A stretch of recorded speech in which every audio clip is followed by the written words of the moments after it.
Vilniaus katedra yra ne vien istorijos, architektūros ir meno paminklas, ne vien pagrindinė Lietuvos šventovė. Tai yra ir panteonas. Kelis šimtmečius čia buvo laidojami žymiausi Lietuvos didžiosios kunigaikštystės veikėjai, kurie jau buvo katalikai. Tai kunigaikščiai, senatoriai, dignitoriai, jų šeimų nariai, bažnyčios hierarchai. Daugumos jų kapai nežinomi.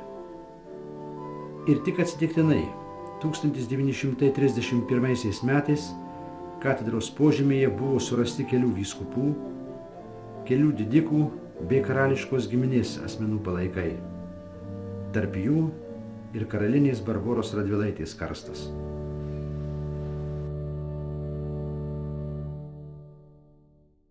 Katedros požemiai labai drėgni ir ten palaidotų vyskupų karstai, kurie buvo perkelti į jiems specialiai skirtą kriptą, jau remontuojant katedrą paskutinį kartą. Ir eksponatai, kurie ten buvo išdėlioti, restauruoti, ėmė apsitraukti pelėsiais, grybu. Muziejininkai iškėlė tokią mintį, kad reikėtų pažiūrėti, ar ir panteone palaidotų karalių karstai, palaikai kartais nėra pažeisti ir ko reikėtų, kad juos galėtume gelbėti. Kartu irgi kilo mintis padaryti tam tikrus dar papildomus mokslo tyrimus, minimalius, tuos, kurie duotų bendrą mums vaizdą apie Barborą Radvilaitę šiuo konkrečiu atveju. Karalių palaikus rastus katedros kriptoje tyrė tuometinis Vilniaus universiteto anatomijos katedros vedėjas, lenkų antropologas Michalas Reicheris ir Vitoldas Ilvanavičius. Turiu pasakyti komplimentą lenkų kolegoms, kad jie tuos palaikus labai atsakingai sutvarkė, konservavo, sudėjo anatominę tvarką ir aprašė. O 1934 metais spaudoje pasirodė bendra tokia, labai bendra karalienės Barboros Radvilaitės ir kitų karalių charakteristika. Karalienė Barbora mirė jauna, apie 30 metų, ir 1935 metais pasirodė medicinos istoriko Vitoldo Zembickio darbas, kuriame jis aprašė Barboros ligą ir mirtį, remdamasis dėja ne palaikų tyrimu, bet istoriniais šaltiniais, kurie aprašo, kokie simptomai buvo, kai Barbora Radvilaitė sirgo. Jis išsklaidė keletą mitų, būtent, kad Barbora buvo nunuodyta savo Anytos karalienės Bonos, kad ji dėl palaido gyvenimo kabutėse sirgo vadinamąją prancūzišką ligą ir nuo jos mirė. Ir jisai gana patikimą versiją iškėlė, kad tai galėjo būti vėžys. Atidarius karstą pasirodė, kad palaikai yra labai gerai išlikę, jie iš tikrųjų sudėti anatominė tvarka, sudėti labai kvalifikuotai.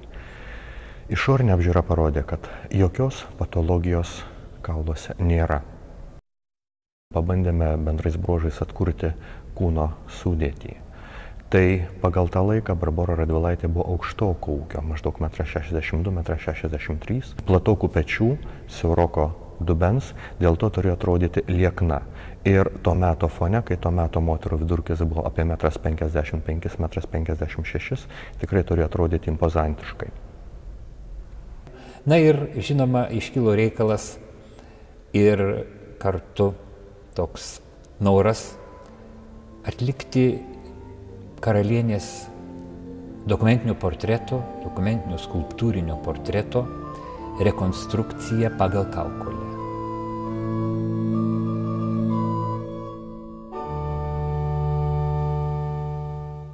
Plastinės veido rekonstrukcijos, arba kaip mes vadinam veido atkūrimo pagal kaukolę metodas, gimė XIX amžiaus gale Vokietijoje. Bet ten vokiečių specialistai tada stengėsi atkurti tik tai etninį portretą. 20 amžiaus 40-metį rusų archeologas ir antropologas Michailas Gerasimovas pagrindė galimybę atkurti individualius veidų bruožus pagal kaukolę. Dabar šitas metodas yra taikomas iškastinių žmonių atvaizdui atkurt, yra taikomas sukurt istorinių veikėjų portretams, jeigu tų portretų nėra išlikusių ir pieštų amžininkų, ir yra taikomas kriminalistikoje nežinomų asmenų atpažinimui. Visai atsitiktinai aš papuoliau pas profesorių Gerasimovą, bene 62 metais, gavau labai didelę mokomąją programą, iš kurios toks išskirtinis dėmesys buvo anatomijai. Tai aš buvau tada jau baigęs Vilniaus universitetą, aš jau buvau diplomuotas archeologas ir jau turbūt 63 metais aš jau buvau pramokęs Vilniaus universitete, čia medicinos fakultete buvau pramokęs anatomijos, na ir į tą programą įėjo ir lipdyba bei piešimas. Ir pats darbas prasideda nuo piešimo. Pirmiausia, ant kaukolės profilio ar piešinio, ar tai bus nuotrauka, piešimas gyvo žmogaus profilis. O paskui ta pati linija, profilio linija, gyvo žmogaus profilio linija pernešama jau ant kaukolės, betarpiškai ant kaukolės arba ant gipsinės jos kopijos. Tai šiuo atveju, Barboros Radvilaitės atveju, buvo padaryta lygiai tas pats. Ir čia toks vyko truputėlį paradoksas. Ir štai kada nusibrėžiau nosies liniją, tai buvo pirmoji tokia reakcija, o siaube, kas dabar bus. Barbora kumpa nosim ir ar nebus tik tai Kleopatros variantas. Ir kokias 2-3 dienas aš padėjau tą visą piešinį į šoną ir žemyn linijos, profilio linijos nedrįsau vest. Na, o paskui, gal už 3 dienų visgi sugrįžau prie šito viso reikalo, prie šito profilio. Pasirodo, kad tas profilis nėra toks baisus, kad ta nosis yra tokia pakankamai simpatiška, harmoningai įsiliejanti į visą veidą. Ir perėjau tiesiog iš karto prie skulptūrinės rekonstrukcijos. Na, skulptūrinė rekonstrukcija prasideda nuo giliausių raumenų atkūrimo, kurie sudaro veido ovalą.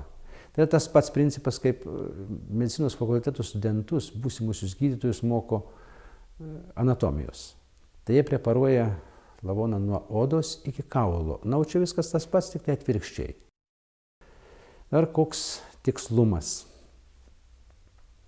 Šiandien tas metodas jau sugeba atkurti žmogaus veido bruožus iki tokio laipsnio, kad galima Joną atskirti nuo Petro, o Petrą nuo Antano. Žodžiu, individualūs bruožai pakankamai yra tikslus. Tai nėra fotografinis tikslumas, jokiais būdais. Mes nemokam atkurti smulkių raukšlių, mes nemokam atkurti kitų smulkių detalių, ypatingai sunki vieta tokia, dar neįkandama mums, tai yra ausies kaušelis. O ausies kaušelio piešinys tai yra lygiai tiek pat individualus, kiek ir pirštų atspaudai. Ir aš bandžiau atsakingai taip pažiūrėti į Barboros paveikslą, kadangi tai labai gerai žinomas asmuo. Karalienė Barbora tai buvo tokia asmenybė vertinama labai nevienodai, labai kontroversiškai ir žinoma, plačiai žinoma nuo pat jos laikotarpio, nuo pat jos epochos iki pat 20 amžiaus. Tai ir dailininkai, ir rašytojai, ir dramaturgai kūrė jos paveikslus, kurie vėlgi buvo vertinami labai nevienodai. Vienas daiktas yra atkurt veidą žmogaus, kuris gyveno prieš kelis tūkstančius metų ir mes nežinom nei jo vardo, nei pavardės. Mes nežinom, kas buvo tas žmogus, tai čia jau archeologijos dalykai. O čia štai yra žmogus, kuris žinomas ir žinomas iki kai kuriuose vietose, iki smulkmenų. Ir tie biografiniai duomenys tokie yra išnaršyti ir tiek išstudijuoti, kad ta atsakomybė yra keleriopai didesnė negu štai anų archeologijos atveju. Aš žinau, kad reikės įrodyti panašumą, kad reikės atsakyti į klausimus, o kaip tu dabar įrodysi, kad tai yra Barbora Radvilaitė. Paprastai tokiais atvejais yra daromi kontroliniai darbai.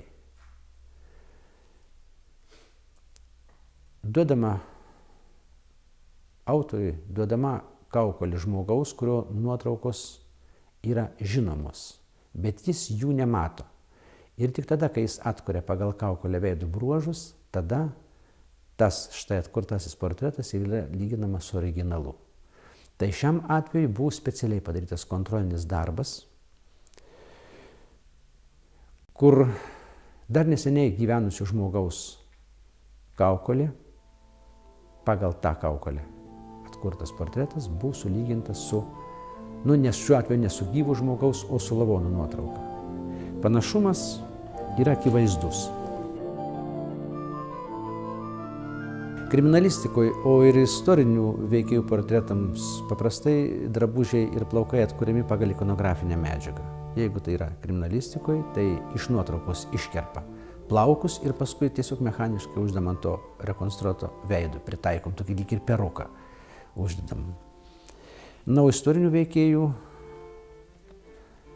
portretams tai paprastai naudojama tos epochos medžiaga, tos epochos mados.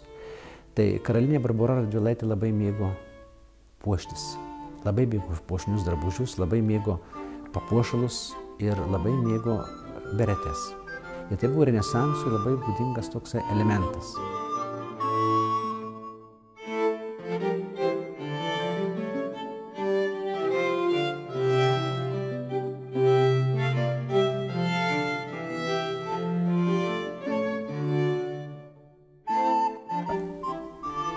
Siekiant, kad nepradingtų galvos forma, šiuo atveju ta beretė buvo uždėta tiesiai ant plaukų.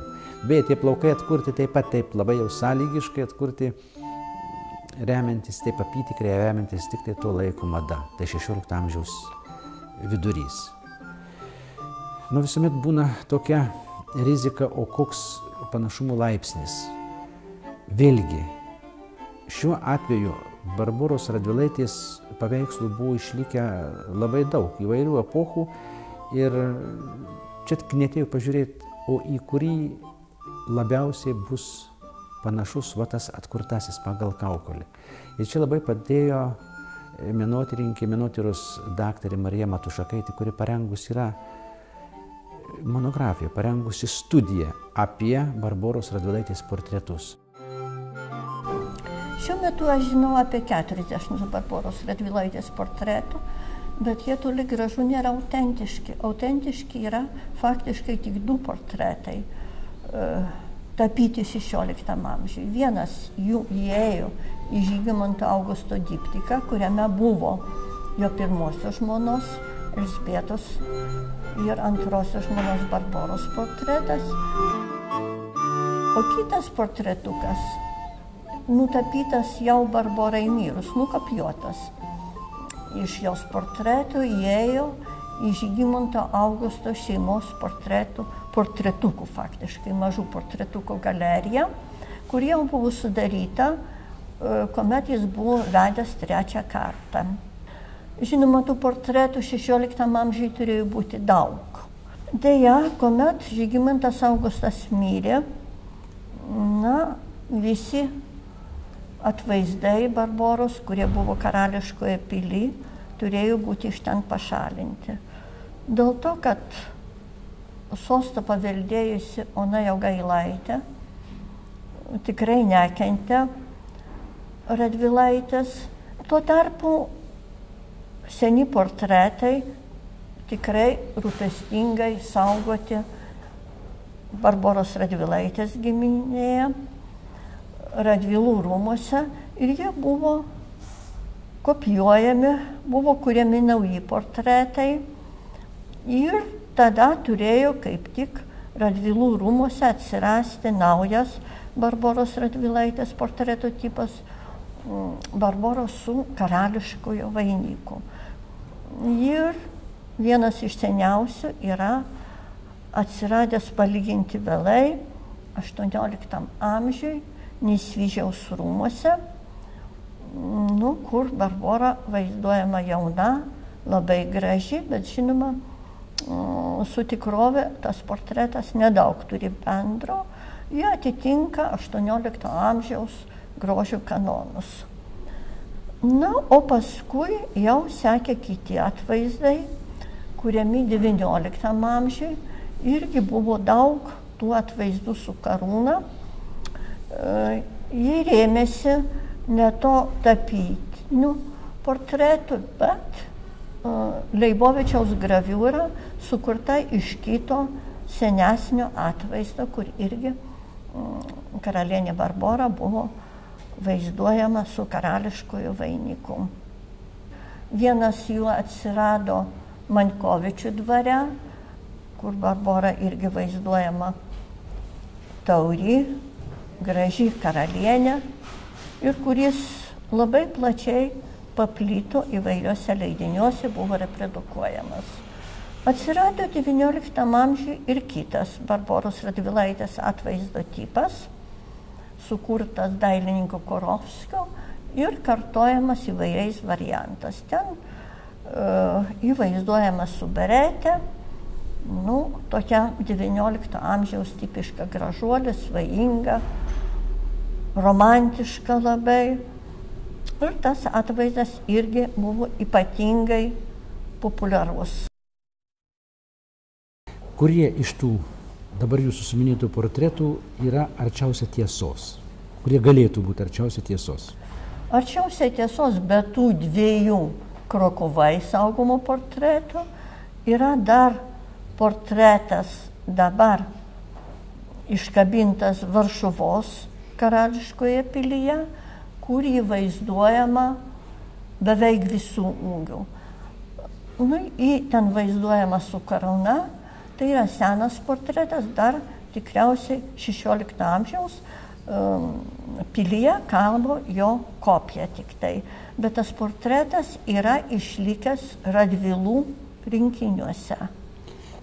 Šiuo metu yra sukurtas, atstatytas jos atvaizdas, remiantis jos kaukolę. Ir jis matyti pakankamai tiksliai perteikia jos bruožus.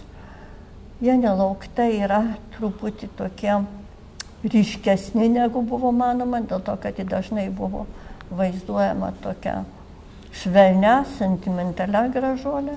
Pasirodo, jos bruožai yra pakankamai ryškus. Ir porą žodžių gal apie Leibovičiaus graviūrą. Jos autentiškumas. Leibovičiaus graviūra yra kopijuota iš seno portreto, tikriausiai 17 amžiaus portreto. Ir jeigu kai kurie lenkų tyrinėtojai gana neigiamai apie atsiliepia, kad tai buvo neaukšto lygio dailininkas ir nesugebėjo perteikti jos grožio, aš manyčiau, kad jis yra gana arti tiesos, dėl to, kaip minėjau, iš seno portreto, ir iš tikrųjų tokie ryškus bruožai yra gana artimi tai jos išvaizdos rekonstrukcijai. Reiškia, ta rekonstrukcija yra labiausiai panaši į tuos pačius ankstyviausius karalienės portretus, kurie, kaip spėjama, piešti iš natūros. Bet jie labai nevienodi. Dalis jų kopijuoti, perkopijuoti, o kuris yra tikrasis, kuris tikrai pieštas iš natūros, taip ir lygi šiol nenustatyta. Dabar dėl rekonstrukcijos jinai yra šiek tiek skirtinga, bet čia taip pat galima klaida. Pristatydamas mokslinė visuomenė tą pagal Kaukolę atkurtą į paveikslą, aš esu pažymėjęs, kad nosies profilį formuojantys kaulai yra pažeisti. Jie labai trapūs ir tai galėjo atsitikti 31 metais griaučius preparuojant, nors tas buvo daroma ir labai kruopščiai. Reikalas tas, kad karaliniais palaikai iš Krokuvos į Vilnių buvo vežami vasaros pradžioje, kai buvo šilta ir kad nesugestų buvo apipilti kalkėm. Dabar kodėl iš Krokuvos į Vilnių? Čia dėlėtų gal prisiminti karalienės Barboros biografiją, paskutiniuosius jos gyvenimo metus. Ištekėjo 17 metų už Goštauto ir po kelių metų tapo našle. Netrukus pas ją pradėjo lankytis kunigaikštis Žygimantas Augustas. Kad savo vizitus paslėptų nuo pašalinių akių, liepė įrengti dengtą galeriją, jungiančią jo namus, reiškia valdovų rūmus, su Radvilų rūmais. O Radvilų rūmai tai buvo Radvilos Rudojo namai, kuriuose kurį laiką po vyro Goštauto mirties gyveno ir pati Barbora Radvilaitė. Tai tie namai buvo visai prie pat valdovų rūmų Gedimino kalno vakariniai pašlaitė. Tyriant valdovų rūmus buvo rastas savotiškas praėjimas link to Radvilos Rudojo namo. Yra pagrindų spėti, kad tai galėjo būti tos dengtos galerijos pradžia, jos liekanos, juoba, kad ir pastatymų laikas sutampa Žygimanto Augusto valdymo laikotarpiu. Tai šita pati gotikinė siena yra 15 amžiaus ir kaip ir šitas rūsys, kuriame mes dabar esam. O jisai turėjo rytinėje sienoje, tas rūsys turėjo du švieslangius.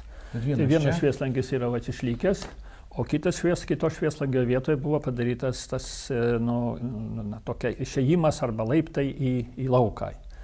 Už rūmų rytinės sienos tarp rūmų ir Gedimino kalno. Į Gedimino kalno pusę. Taip. Ir kada jis galėjo būti padarytas, šiaip pagal mūrus labai sunku nusakyti, kadangi mūras prakirstas ir ten nei plaktuko, nei kalto žymiai to dalyko neliūdija, bet visai manomas dalykas, kad galėjo būti prakirstas ir 16 amžiuje. Netrukus jie susituokė. Ir Barbora Radvilaitė buvo vainikuota Lietuvos didžiąja kunigaikštienė. Beje, Barbora Radvilaitė ir Žygimantas Augustas, kaip spėjama, gimė tais pačiais metais, 520 metais. Būtent tas laikas, kada Žygimantas Senasis Vilniuje pradėjo rekonstruoti renesansų stiliumi valdovų rūmus. Reiškia, buvo rengiama rezidencija būsimajam Lietuvos didžiajam kunigaikščiui. Ir iš tikrųjų už 9 metų, reiškia 9 metų, būdamas Žygimantas Augustas, jau buvo vainikuotas Lietuvos didžiųjų kunigaikščių. Tai štai Lietuvos didysis kunigaikštis Žygimantas Augustas turėjo važiuoti į Krokuvą ir pristatyti savo jaunąją žmoną, Lietuvos didžiąją kunigaikštienę Barborą, savo tėvams. Tėvas Žygimantas Senasis šito nesulaukė, jis mirė šiek tiek anksčiau, bet Bona Sforza, karalienė Bona Sforza, mama, Barboros Radvilaitės nepriėmė. Ir nepriėmė ir ilgai. Po ilgų ginčų, po ilgų skandalų pozicija nusileido ir 550 metų gruodžio 7 dieną kunigaikštienė Barbora Radvilaitė buvo karūnuota, iškilmingai karūnuota Lenkijos karalienė. Tačiau jos sirgo tuo metu nepagydoma liga ir praėjus vos 5 mėnesiams nuo karūnavimo Krokuvoje mirė. Krokuvoje priėmė labai nesvetingai ir todėl prieš mirtį Barbora Radvilaitė paprašė Žygimanto Augusto, kad jos palaikai būtų palaidoti ne Krokuvoje, kai buvo pasielgiama su kitais karaliais, o būtų pervežę jos gimtąjį miestą Vilnių. Tas ir buvo padaryta.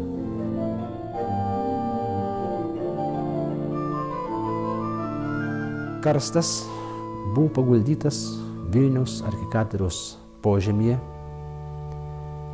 vadinamoje Valavičių kriptoje, po Valavičių koplyčia, kuri tada buvo vadinama Karališkąja koplyčia. Čia jau gulėjo pirmosios Žygimanto Augusto žmonos Elžbietos Habsburgaitės palaikai, karaliaus ir kunigaikščio Aleksandro Jogailaičio karstas, greta buvo paguldyta ir karalienė Barbora Radvilaitė. Karstai išgulėjo iki 17 amžiaus vidurio, kada 655 metais prie Vilniaus artėjo Maskvos kariuomenė, tuos karstus paslėpė. Šitokiu būdu tie palaikai išliko iki 20 amžiaus. 1231 metais Vilniuje buvo potvynis. Neris įsilėjo iš krantų, užliejo katedros aikštę, užlieti buvo ir bažnyčios požemiai. Ir štai, kada vanduo nuslūgo, buvo pastebėta, kad katedra keliose vietose suskilo. Suskilo portalas, suskilo lubos, kai kur įskilo sienos. Ir tada požemį atsirado plyšys, per kurį darbininkai pamatė blizgantį auksą. Pasirodo, kad tai buvo vieno iš ten palaidotų karalių karūna. Buvo skubiai sudarytas katedros gelbėjimo komitetas, kuris atliko tyrimus ir kartu buvo ištirti ir šitie palaikai. Po iškilmingos ceremonijos, jau po 31 metų buvo praėję keli metai, po Švento Kazimiero koplyčia buvo įrengtas mauzoliejus. Ir visų šitų garbių asmenų palaikai buvo palaidoti čia, katedroje po Švento Kazimiero koplyčia. Ir štai dabar artėjant karalienės Barboros 450-ųjų metinių minėjimui, karstas buvo atidarytas ir pasinaudojant tą progą buvo atkurtas štai dokumentinis portretas. Šis portretas nėra meninis. Tai yra tik tai pagrindiniai, bet dokumentiniai veido bruožai, atkurti pagal kaukolę, paremti anatomijos dėsniais ir galintys duoti medžiagos dailininkui sukurti meninį portretą.